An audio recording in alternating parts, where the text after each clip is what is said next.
welcoming architect Mihir Desai, Director HOSMAC, for a solo presentation.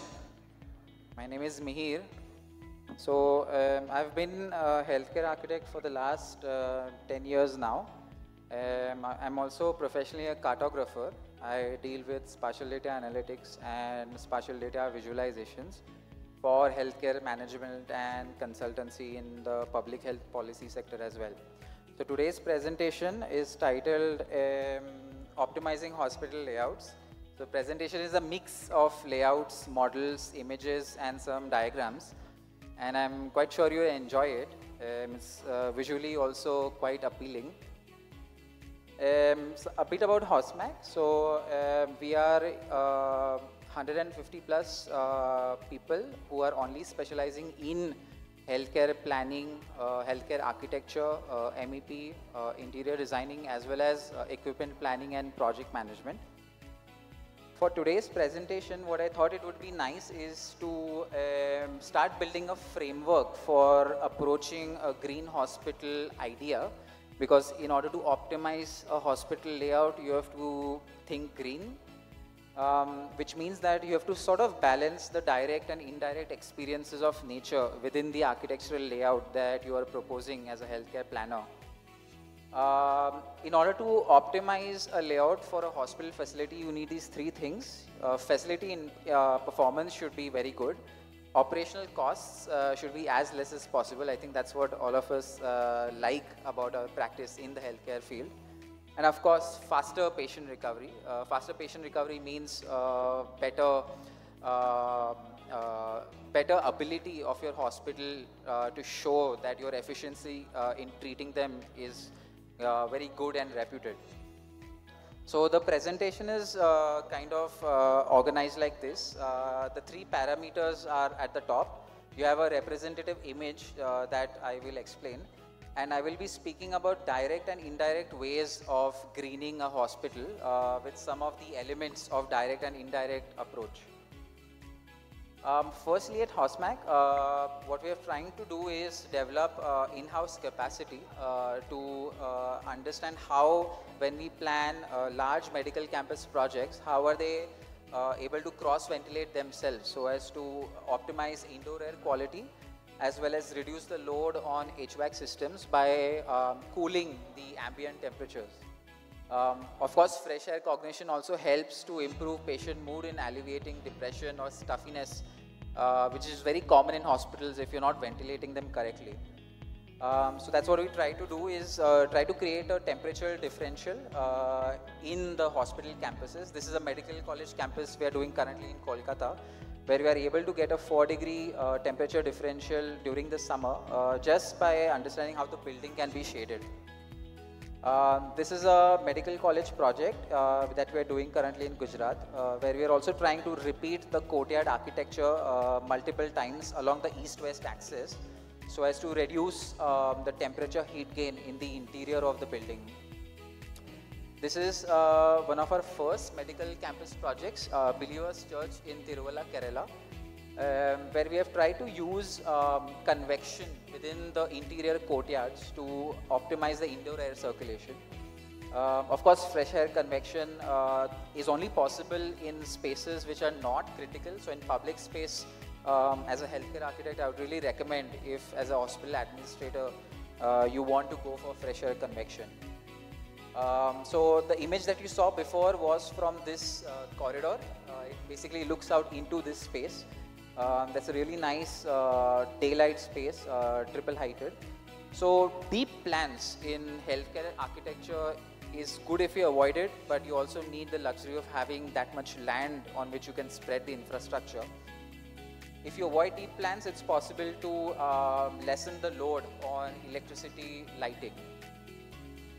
This is a beautiful image of the lobby of the teaching hospital that we are doing for IIT Kanpur. IIT Kanpur will be one of the first IITs in the country where they will come up with a super specialty hospital, and they're only going to take DM and MCH course students, and after that they will have a teaching hospital for broad specialty where they will begin taking MBBS students as well.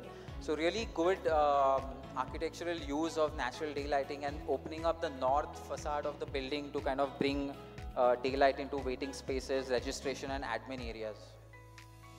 This is a wellness center and therapy clinic that we are doing in Dubai, which also makes use of this great north facade light with an aero bridge that kind of connects the old hospital to the new one.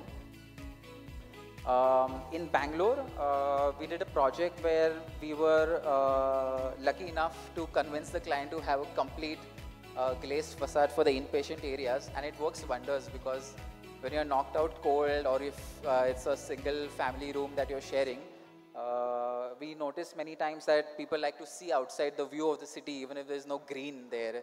So I think that's it's like a treat as an architect to be able to design some of these facades for hospitals.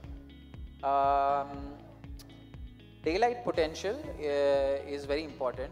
I don't know if I recollect, but I spoke about the deep plan in hospitals. It's possible, even if you do a deep plan, to still get good daylight potential, but then it depends on what programs of the hospital do you keep at the ground floor. So in this project, as you can see, near the ground, the daylight potential is very less, only 6%, which means you will have to use artificial lighting. But then as you tower above, the potential increases to 30%. So do this in order to ensure that where your inpatient area should be, because patients need as much daylight. Maybe clinical functions like an X-ray, diagnostics, some other areas such as the LINAC and so on and so forth can be at the ground.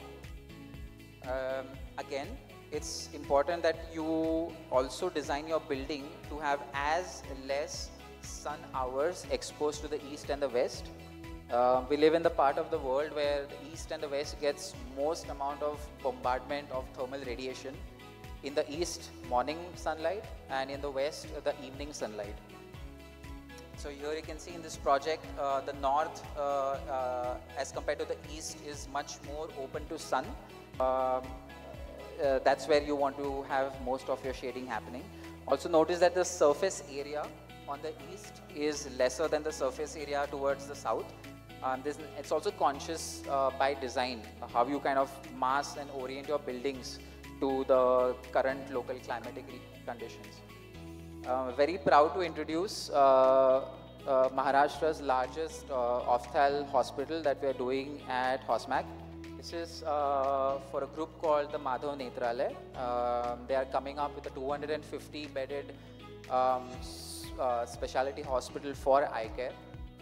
Here what we are doing is 30% of the building's energy will be produced through renewable methods. Of course, very obvious is that it's going to be solar. And you can notice that the building, hospital building is also shaped like an eye. That's something that we propose to the client because this is a premium center. The hospital will also have academia, research. It will have like a seminar hall for program on ophthalmic care in India. This is how it looks from the inside.